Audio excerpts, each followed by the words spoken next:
Okay dear student, सो अभी तक हमने पढ़ा कि कॉनकेव मिरर से इमेज फॉर्मेशन किस तरीके से पॉसिबल है। उसके हमने अलग अलग 6 केस, कितने केस पढ़े? 6 केस पढ़े। अब कौन सा मिरर बचता है?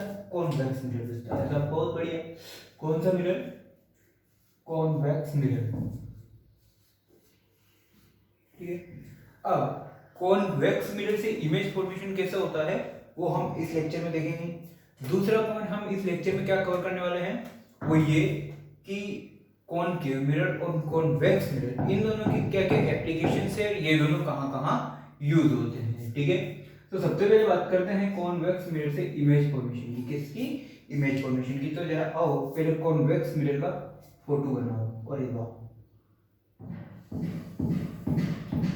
क्या ये कॉन्वेक्स मिरर है? बिल्कुल सही जवाब। अब एक डाउट है यहाँ पे, इसका प्रिंसिपल एक्सिस तो ये हो गया, ठीक है, कोई दिक्कत नहीं, हो गया तो हो गया भाई। अब मुझे बताओ इसका फोकस इधर हो या फोकस इधर हो? फर्स्ट पॉइंट और सेकंड पॉइंट बताओ, फोकस कौन सा होगा, फर्स्ट या सेकंड? अरे ऑफ कोर्स सेकंड वाला। क्यों?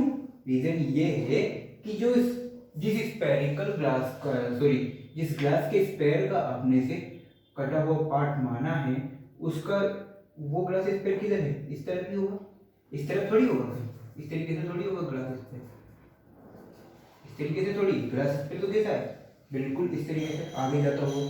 तो ऐसा है, तो इसका जो सेंटर ऑफ कर्वेचर भी इस साइड में होगा, इसके जो फोकस है वो भी इस साइड में होगा।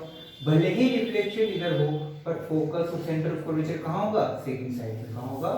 Second side. तो ये कंफ्यूजन दूर हुआ कॉनकेव और कॉन्वेक्स में। आगे जब हम मिरर फॉर्मूला पढ़ेंगे, उनको सोल्व करेंगे वहां के क्वेश्चंस को, तो दिक्कत आने वाली है। बट इतना हो सकता है, जैसे ये फोकस और कुछ डिस्टेंस पर ये सेंटर, ठीक है। अब कॉन्वेक्स मिरर के केस में बच्चों इतनी ज्यादा केसेस अवेलेबल नहीं है, इतनी ज्यादा कंडीशंस अवेलेबल नहीं है जितनी कि कॉनकेव मिरर में थी। ठीक है। अब कॉन्वेक्स मिरर में क्या होगा? सिंपल, पहला केस हम पढ़ रहे हैं कि व्हेन ऑब्जेक्ट इज एट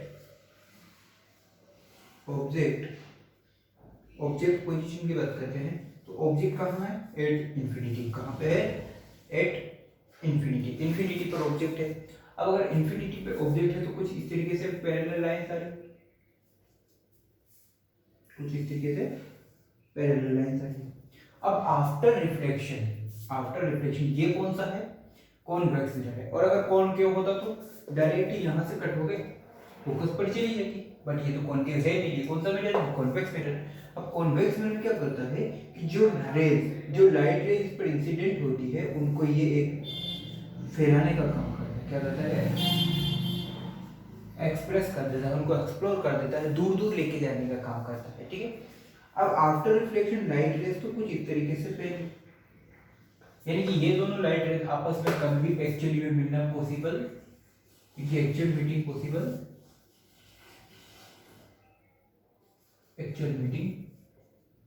इनकी पॉसिबल नहीं है, इनकी एक्चुअल मीटिंग पॉसिबल नहीं है। और अगर इनकी एक्चुअल मीटिंग पॉसिबल नहीं है तो मैं क्या करता हूँ, इनको पीछे से तरीके से थोड़ा सा पीछे की तरफ इंक्रीज करता हूँ। इसे भी मैंने पीछे की तरफ कुछ इंक्रीज किया, तो ये मुझे कहाँ कैसा लगेगा कि ये दोनों लाइट रेज मिरर के पीछे किसी एक पॉइंट से आती हुई इमेजिन होगी मुझे। अब अगर मैं यहाँ पे कोई ह्यूमन बीइंग बिठा देता हूँ, ये मानव की आँख, ये ह्यूमन आई।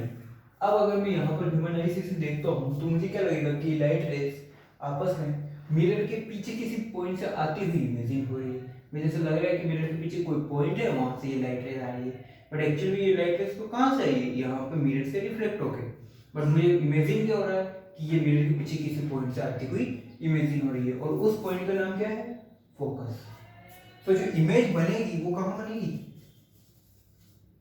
इंफिनिटी पे नहीं, इंफिनिटी पे तो ऑब्जेक्ट है, कहाँ बनेगी? फोकस पे। कहाँ बनेगी? फोकस पे। अच्छा, ये लाइन रियल में मिल रही है या इमेजिनरी मिल रही है? इमेजिनरी मिल रही है। इमेजिनरी मिल रही है तो अगर लाइन इमेजिनरी मिलती हो तो इमेज कौन सी होगी? रियल या वर्चुअल? वर्चुअल इमेज होगी। बहुत बढ़िया। तो अगर नेचर की बात की जाए, नेचर की बात की जाए तो इमेज कौन सी होगी, वर्चुअल इमेज होगी। कौन सी इमेज होगी, वर्चुअल इमेज। ओके, कोई दिक्कत वाली बात नहीं है। अब इमेज जो है वो वर्चुअल है, साइज में इन्फिनिटी पर जो ऑब्जेक्ट रखी हो तो काफी बड़ी होगी। इन्फिनिटी पे अगर कोई ऑब्जेक्ट रखी हुई तो वो तो ऑब्वियसली बात है काफी बड़ी होगी साइज में, लेकिन उसकी इमेज कहाँ बन रही है, छोटे से पॉइंट पे बन रही है, छोटे से पॉइंट पे बन रही है, तो उसकी साइज क्या है, इमेज की साइज क्या होगी, पॉइंट साइज इमेज बनी। ठीक है। दूसरी बात, हमेशा जो वर्चुअल इमेज होती है वो मोस्टली कौन सी होती है, इरेक्ट होती है, यानी कि सीधी। अगर ऑब्जेक्ट इधर है इस तरीके से है तो इमेज भी इस तरीके से। और रियल इमेज के केस में क्या था कि ऑब्जेक्ट इस तरीके से है तो इमेज बिल्कुल उसकी उल्टी बनती है। तो यहाँ कौन सा मिरर है, कॉन्वेक्स मिरर है। कॉन्वेक्स मिरर है तो इमेज कौन सी बन रही है, वर्चुअल बन रही है। वर्चुअल बन रही है तो कौन सी होगी, इरेक्ट होगी, यानी कि सीधी इमेज होगी। जैसी ऑब्जेक्ट रखी हुई है वैसी ही इमेज बनेगी। अब नेक्स्ट बात करते हैं, अब इस वाले केस में अब जो एक और केस, अब जो नेक्स्ट केस है वो थोड़ा सा इंपॉर्टेंट है। इंपॉर्टेंट इसलिए है कि ये सबसे लास्ट केस है, ठीक है, और सबसे कॉमन केस है, कॉन्वेक्स मिरर की, है ना। सपोज इंफिनिटी पर कोई ऑब्जेक्ट रखी हुई है, ये कॉन्वेक्स मिरर हो गया, सॉरी,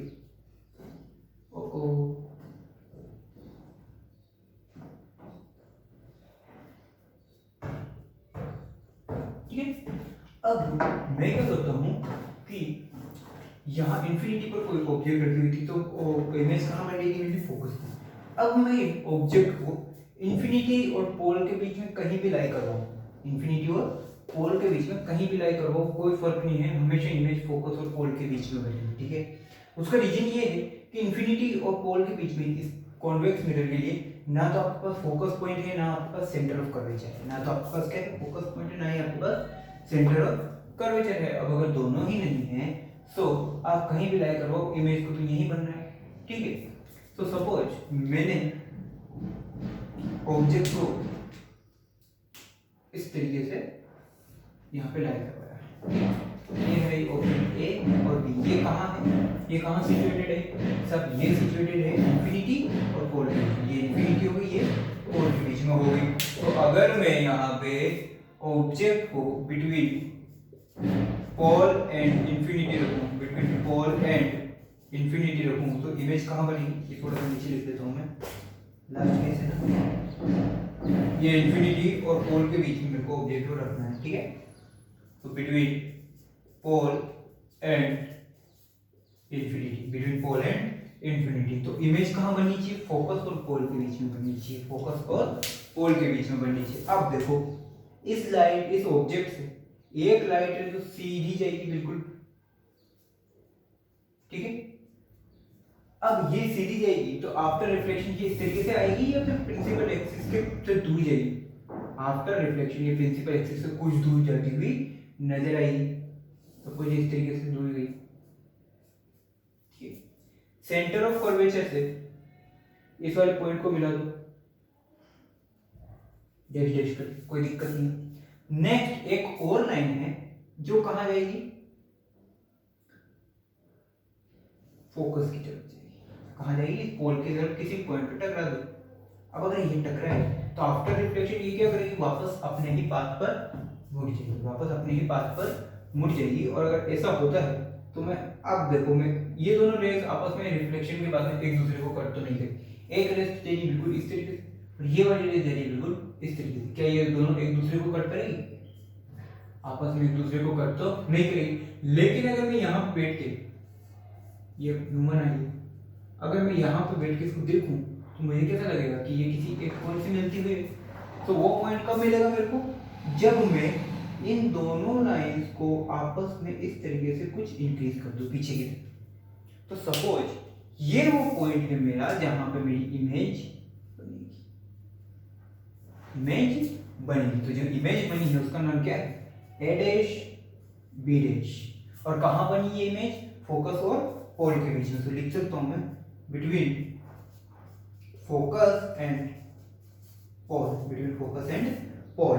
दूसरी चीज, इमेज कैसी बनी है, वर्चुअल बनी है, वर्चुअल इमेज, वी आई बोले तो वर्चुअल इमेज। ठीक है। अच्छा, इरेक्ट बनी है या इन्वर्ट बनी है, बिल्कुल इरेक्ट बनी है, इसमें कोई दिक्कत वाली बात नहीं है।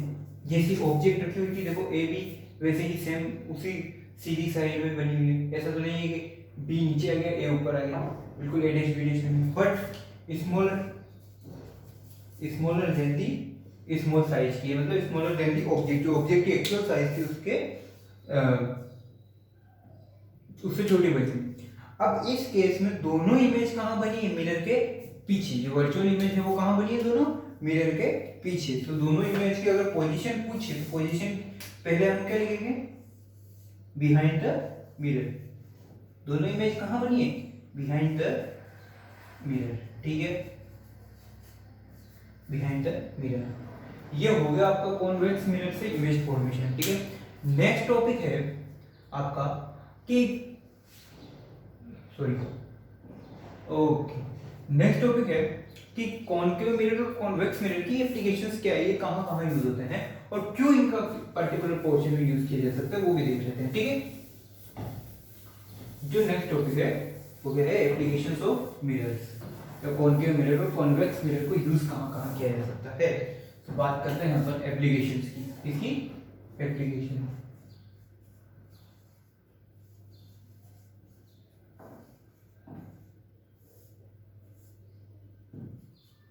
Applications of mirror.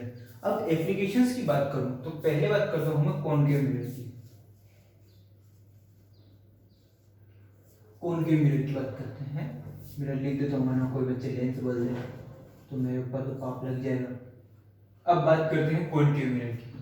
अब बात करें कॉनकेव मिरर की, उससे पहले जरा इसकी स्ट्रक्चर देखो एक बार।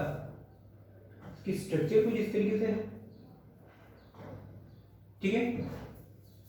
अब अगर इसकी स्ट्रक्चर कुछ इस तरीके से है, सो कहीं भी लाइट रेज आएगी, या तो ये आई, ये लाइट रेज आई, ठीक है, इन सभी इंसिडेंट लाइट रेज को आफ्टर रिफ्लेक्शन ये क्या करेगा, मिरर के ये प्रिंसिपल एक्सिस के पास भेजेगा।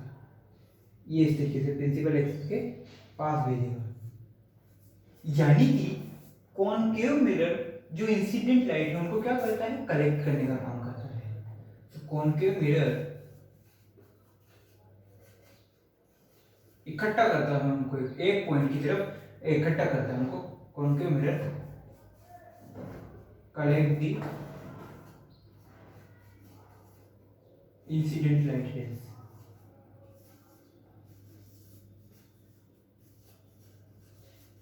इंसिडेंट लाइट रेज, यानी कि जहां जहां हमें ऐसी जरूरत है, सुनना बात को, जिस जिस पॉइंट पर हमें एक पैरेलल बीम की जरूरत पड़े, बिल्कुल एक पैरेलल बीम जाए, एक स्ट्रेट फॉरवर्ड लाइन जाए, ठीक है, या फिर सर कैसे जाएगी, मान लो यहाँ कोई प्रिंसिपल एक्सिस पे ऑब्जेक्ट रख दो, ठीक है, यहाँ पे प्रिंसिपल एक्सिस पे एक ऑब्जेक्ट रख दो, वो लाइट रेज इधर निकलेगी, वो इधर से भी निकलेगी, तो आफ्टर रिफ्लेक्शन वो क्या हो जाएगी, प्रिंसिपल एक्सिस के पैरेलल हो जाएगी। ये तो आपने पढ़ा है कॉनकेव मिरर में कि अगर इंफिनिटी पर लाइट रेज आ रही है तो टकराने के बाद कहाँ मिलेगी, फोकस पे, और अगर फोकस से लाइट रेज जा रही है तो टकराने के बाद कहाँ मिलेगी, इंफिनिटी पे। तो इंफिनिटी पे कोई लाइन कब जाती है, जब एक दूसरे के पैरेलल हो, यानी कि कुछ इस तरीके से ये दोनों एक दूसरे के पैरेलल इस तरीके से मिलेंगे, ठीक है। तो कहाँ कहाँ मेरे को कॉनकेव मिरर का यूज किया जाना चाहिए, कि जहां पे मुझे किसकी जरूरत हो, पैरेलल बीम की, किसकी जरूरत हो, पैरेलल बीम की।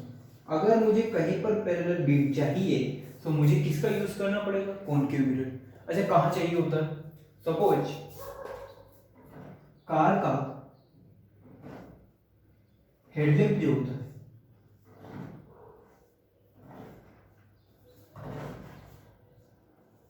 कार का हेडलैम्प जो होता है, उस हेडलैम्प में क्या चाहिए मुझे, बिल्कुल एक पैरेलल बीम चाहिए, ठीक है। पैरेलल बीम क्यों चाहिए सर, पैरेलल बीम इसलिए चाहिए कि पैरेलल लाइट जो है ज्यादा डिस्टेंस से जाएगी, ठीक है। मान लो मैं पैरेलल लाइट ना लगा के इस तरीके से लाइट रेज चला दी, नॉर्मल बल्ब लगा दी, ठीक है, तो ये जो लाइट रेज है ये सब पूरी ऑल डायरेक्शन में डिस्ट्रीब्यूट हो जाएगी, और अगर ऑल डायरेक्शन में लाइट रेज डिस्ट्रीब्यूट हो जाएगी तो ये लाइट रेज क्या ज्यादा दूर तक जा पाएगी, नहीं, एक पर्टिकुलर एक फिक्स डिस्टेंस पे, यानी छोटी डिस्टेंस से ये फैल सकती है, छोटी डिस्टेंस तक ये एक्सप्रेस हो सकती है। इसके अपोजिट मैं क्या करूँगा कि क्या बोलती, मैं क्या करता हूँ,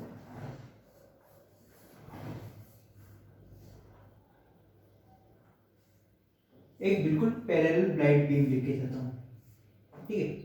अब ये पैरेलल लाइट बीम ज्यादा दूर तक जाएगी या इस तरीके से जो एक्सप्रेस लाइट रेज है वो ज्यादा दूर तक जाएगी? ऑफ कोर्स ये ज्यादा दूर तक जाएगी। क्यों? क्योंकि ये एक दूसरे के पैरेलल है, और पैरेलल है बिल्कुल सीधी डायरेक्शन में जाएगी, पैरेलल है और एक बिल्कुल एक डायरेक्ट डिस्टेंस ट्रेवल की है, बिल्कुल सीधी। सो मुझे इस गाड़ी के हेडलैम्प में किसकी जरूरत है? कॉनकेव मिरर की। तो अगर मैं गाड़ी का हेडलैम्प कुछ इस तरीके से डिजाइन करूं तो मुझे बल्ब कहाँ लगाना पड़ेगा? फोकस पर। बल्ब कहाँ लगाना पड़ेगा? फोकस पर। तो जो गाड़ी के हेडलैम्प होते हैं उसमें क्या सीन होता है कि जो हेडलैम्प है वो किसकी डिजाइन का बनाया जाता है? कॉनकेव मिरर की शेप का बनाया जाता है। और दूसरी बात, उसमें जो बल्ब फिक्स किया जाए वो कहाँ फिक्स किया जाता है? बिल्कुल फोकस पे। बिल्कुल कहाँ किया जाता है? उसके मिरर के फोकस पे। तो वहां पे कौन सा मिरर यूज होता है? कॉनकेव मिरर यूज होता है। कौन सा मिरर यूज होता है? Concave mirror. सेम केस, आप जो सर्च लाइट यूज करते हो, जो पुलिस वाले लेकर दौड़ते हैं ना सर्च लाइट, वो, या फिर टॉर्च यूज कर लो आप, ठीक है। इन सभी में आप कौन सा मिरर यूज करते हो? कॉनकेव मिरर यूज करते हो, ठीक है। अब अगर मैं बात करता हूँ कॉन्वेक्स मिरर की, किसकी? कॉन्वेक्स मिरर की। तो कॉन्वेक्स मिरर में क्या सीन होगा? बिल्कुल इसका अपोजिट होगा कॉन्वेक्स मिरर। अगर कॉनकेव मिरर लाइट रेज को एक दूसरे के पास लाता है कि कलेक्ट करने का काम करता है, तो कॉन्वेक्स मिरर क्या काम करेगा? उसको डिस्ट्रैक्ट करने का काम करेगा। ये कॉन्वेक्स मिरर, यही है वो पापी आदमी। अब ये क्या करेगा?